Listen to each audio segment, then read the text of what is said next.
नमस्कार, सकाळी 8च्या बुलेटिनमध्ये मी तेजल नागरे तुम्हा सर्वांचं स्वागत करते। बुलेटिनमध्ये सर्व महत्त्वाच्या बातम्यांचा सविस्तर आढावा घ्यायचा आहे, पण त्याआधी एक नजर टाकूया टॉप 10 हेडलाईन्सवर। कांद्याने शेतकऱ्यांच्या डोळ्यात पुन्हा आणलं पाणी। 10 दिवसांमध्ये भाव निम्म्यावर, 20% निर्यात शुल्क हटवण्याची मागणी।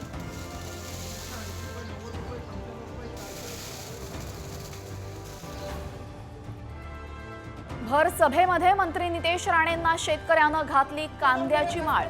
नाशिकच्या बागलाण इथली घटना, शेतकऱ्याला पोलिसांनी घेतलं ताब्यात। त्याचं म्हणणं ऐकून घेऊ, त्याला सगळ्या इथं जमलेल्या कासपाच्या पट्ट्या खाली बसा। तुमचाही मस्साजोगचा संतोष देशमुख करू। माजी मंत्री तानाजी सावंतांच्या 2 पुतण्यांना पत्राद्वारे जीवे मारण्याची धमकी।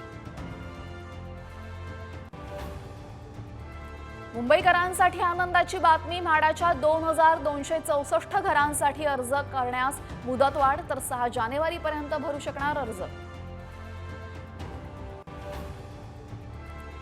पुणेकरांसाठी गुड न्यूज, आजपासून नव्या टर्मिनलवरून होणार आंतरराष्ट्रीय उड्डाण।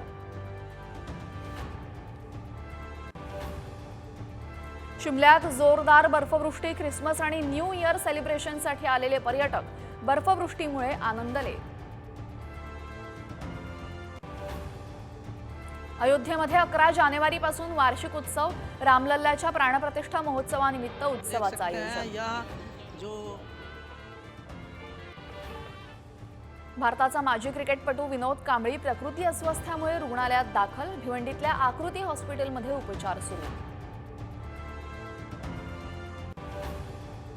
अभिनेता अल्लू अर्जुन अडचणीमध्ये, चेंगराचेंगरी प्रकरणामध्ये पोलिसांनी बजावली पुन्हा नोटीस।